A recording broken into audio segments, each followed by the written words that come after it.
Takže zdarte lidi a vítám vás u našeho dalšího tutoriálu.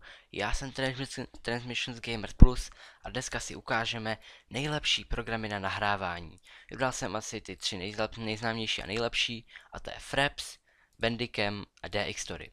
V tom budeme porovnávat ve velikosti záběru, kolik to má mega lomítko giga. Potom budeme porovnávat kvalitu a porovnáme si taky, jak moc to zpomaluje hru.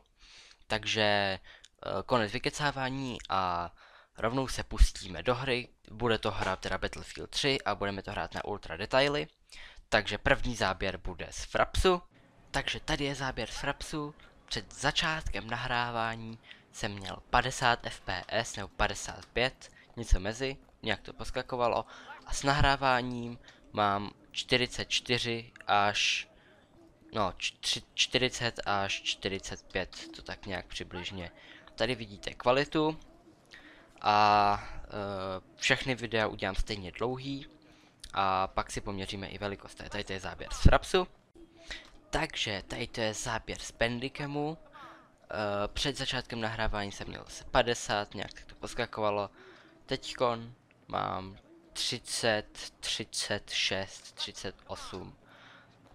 To je Bandicam, mám to na 10 000 KB za sekundu bitrate. Teda chci říct, že ty záběry, každý program líp natáčí něco. A tady to je teda Bandicam a teď bude DxTory. A tady to je záběr z DxTory. Před začátkem nahrávání jsem měl 47, s nahráváním mám stále 47. Takže DxTory takhle vypadá jako nejlepší, vůbec žádný frame drop.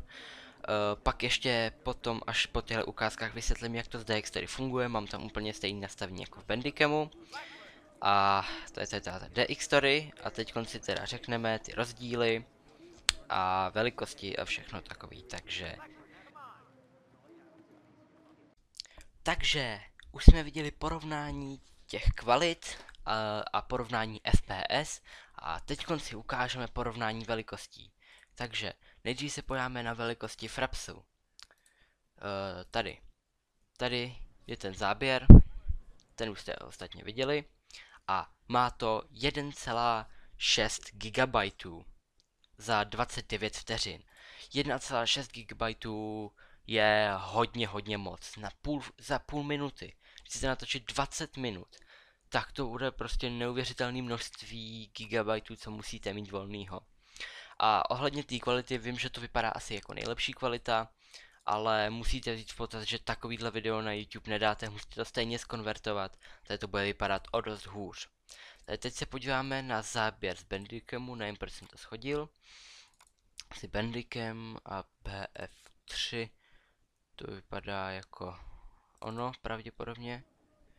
To už jste taky viděli a podíváme se, že to je 28 vteřin a velikost toho je 35,9 MB, což je strašně moc krát míň.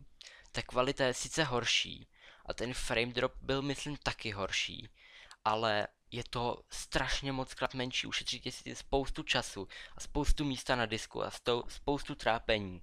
Takže takhle to vypadá, že Bandicam zatím vyhrává, teda to je pro mě, pokud máte 1 000 000 terabajtový disk, tak pro vás Fraps není problém. A teďkon si ukážeme ještě to DxTory. Já to vždycky pustím. A DxTory máme za 29 vteřin 43 MB. Ale tak znamená, že je to o malinký kousek víc než Bandicam, ale nebyl tam vůbec žádný frame drop. Bylo to pořád stejný, jako před nahráváním se to sekalo. Takže vůbec se to nezměnilo. Pro ty, co... Jo, ještě teď řeknu s tím DxTory, jak to funguje. DxTory, na rozdíl od Frapsu a Bandicamu, má spoustu nastavení. Já to takhle nastartuju a vidíte, tady to je ta nejpodstatnější, tady jsou prostě různý, kam si můžete dát. A DxTory má cenu jenom pokud máte, když si dáte tady benchmark, tak máte aspoň 100 MB, no kolem 100 MB za sekundu, prostě pro rychlý disky. Já mám standardní disk, 7200 otáček za sekundu jako ve stejném kompu, některé notebooky mají 5200 otáček za sekundu, to není úplně ideální. A tady si můžete všimnout kodek. Spoustu kodeků. Základní kodek, Bandicamovej, Frapsovej kodek a pak můžete si dostáhnout. Nejlepší kodek je tento kodek, asi bude link nějaký v popisku na tento kodek. To je prostě bezkonkurenčně nejmenší a nejlepší kodek. Má tu, jak se můžete podívat, strašně moc nastavení, můžete si s tím pohrát. Já na to nemám nervy. A takže to je vlastně důvod, proč se ty kvality a velikosti lišej. Takže já bych řekl, že takhle asi vyhrává DX Story.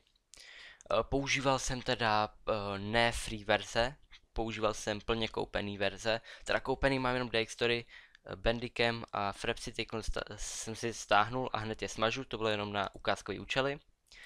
Tady asi můžete vidět přibližně, co je dobrý, co používat.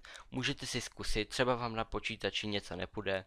To jenom abyste viděli, že Fraps není jediný nahrávací program, co existuje. Takže doufám, že vám tenhle tutoriál pomohl. Jestli jo, určitě dejte like, pokud máte nějaké otázky, určitě napište do komentů dolů. Dejte subscribe pro další videa takového typu jako tutoriály, dejte like, aby jsem viděl, že tady ten tutoriál má cenu a že mám pokračovat v dělání tutoriálů.